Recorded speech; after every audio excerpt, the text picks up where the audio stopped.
भीगने की वजह से क्या हो गया, देखो ये सिकुड़ गया, ये सिकुड़ गया, तो ये क्या हो गया, ये भी पृष्ठ तनाव के कारण हुआ। और इससे जो बूंदे गिरी, सिकुड़ने के कारण इससे बूंदे गिरी, देखो ये भी बूंदे गिरी, क्या गोलाकार रूप में, बूंद के रूप में गिर रही है, ये भी कारण है पृष्ठ तनाव का। फिर यही जब इसे पानी ऐसे झाड़ देंगे, गिरा देंगे, और जब सूख जाएगी तो ये फैल जाएगी। जैसे हम लोग बाल धो के आते हैं, बाल क्या होता है, आपस में चिपके रहते हैं, है, और उसे बूंद बूंद पानी टपकता है, जिसे तौलिए से पोंछते हो ना नंदो, छुटकी बालों को, तो क्या होता है, जब सूख जाते हैं तो ये पूरे फैल जाते हैं, लेकिन जब ये भीगे रहते हैं तो ये सिकुड़े रहते हैं। ये है पृष्ठ तनाव का सबसे अच्छा उदाहरण। अब इसमें एक चीज और है, अगर द्रव्य को गर्म किया जाता है, ठीक है, तो क्या होता है, उसका पृष्ठ तनाव कम हो जाता है।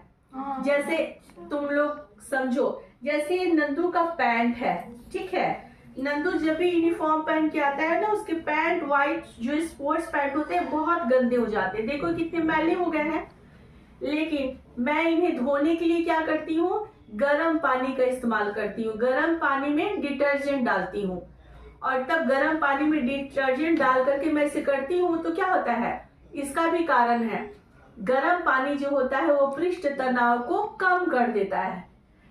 गर्म पानी, जो तापमान बढ़ा तो पृष्ठ तनाव कम हो गया, यानी इसके जो कण हो गए, पानी कम क्या हुए, कम हो गए, और जब कम हो गए यानी क्षेत्रफल बढ़ गया, तो क्या हो गया, मैल, काफी गहराई से इसका मैल बाहर निकल जाएगा।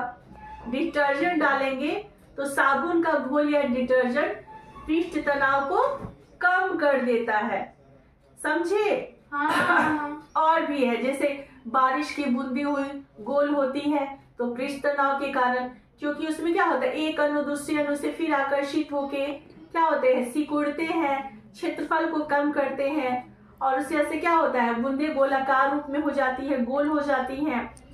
अब जैसे पानी कहीं जमा हो जाता है और मक्खी मच्छर उस पर तैरते हैं, और उसी में वो अपने अंडे और बच्चे को भी जन्म देते हैं। इसीलिए कहा जाता है कि जब कभी पानी जमा हो नाले में, तो बरसात के दिनों में, या फिर जब मच्छरों की संख्या बहुत बढ़ जाती है ना, तो कहाँ, जहाँ जहाँ पानी जमा होता है वहाँ क्या करते हैं, कहते हैं लोग कि मिट्टी का तेल डालना चाहिए पानी में, क्योंकि मिट्टी का तेल भी क्या करता है, पृष्ठ तनाव को कम कर देता है।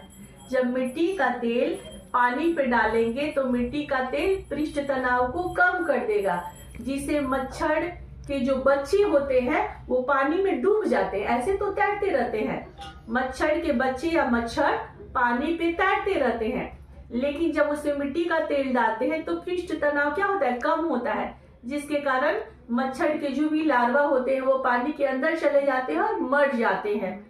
तो अब समझ में आया तुम्हें कि पृष्ठ तनाव किसे कहते हैं? बहुत अच्छे से। जैसे कल नंदू मैंने तुम्हें पढ़ाया था ना, कैपिलरी एक्शन, उसमें जो दिया में जो तेल था ना, उस तेल क्या था, द्रव्य था, तो उसके भी अणु क्या होते थे, एक दूसरे से आकर्षित होकर के क्या होते, क्षेत्रफल को कम कर देते थे, और फिर वही क्षेत्रफल कम होने के बाद जब वायुमंडलीय दबाव होता था तो केश नली के द्वारा ऊपर उठता था। तो कल पृष्ठ नली था, हमको लग रहा है ना कि कल के बाद से ही तुम्हारे मन में उत्सुकता हुई थी ना नंदू, कि पृष्ठ तनाव के बारे में भी पूछे, इसीलिए तुमने मोबाइल पे सर्च करके देखा, लेकिन मोबाइल में पृष्ठ तनाव का वीडियो तो मिल गया, लेकिन कारण पता नहीं था तुम दोनों को, है ना।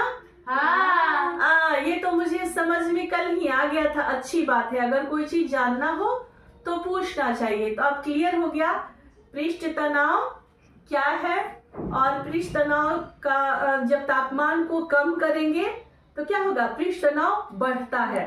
जैसे जब चाय में गर्म चाय आता है, गर्म चाय पीते हैं हम लोग, तो वो अच्छी लगती है, लेकिन जब वो चाय थोड़ी देर छोड़ देती हूँ, मैं काम में लग जाती हूँ, तो चाय के ऊपर देखते हो छाली जैसा परत जम जाता है, वो भी पृष्ठ तनाव का कारण है। अच्छा। उसके बाद से जो खीर बनती है, तो गर्म खीर जो होती है वो क्या होती है, ऐसे ही दूध की जैसे मिक्स कटोरी में रही, और वो खीर जब ठंडी हो जाती है तो गाढ़ी हो जाती है। कोई भी चीज ठंडी होती है तो क्या होती है, गाढ़ी हो जाती है, तो वो भी पृष्ठ तनाव का कारण है।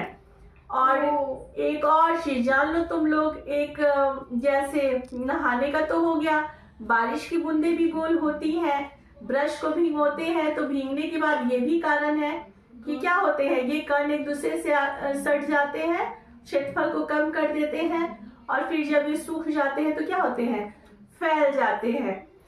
तो ये सब रोजमर्रा की बहुत सारी चीजें हैं जो हमारे विज्ञान से जुड़ी हुई है।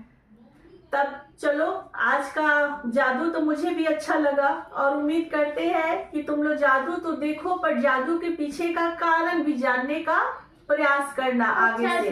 ठीक है, फिर मिलते हैं हम लोग अगले वीडियो में अगले टॉपिक के साथ। धन्यवाद।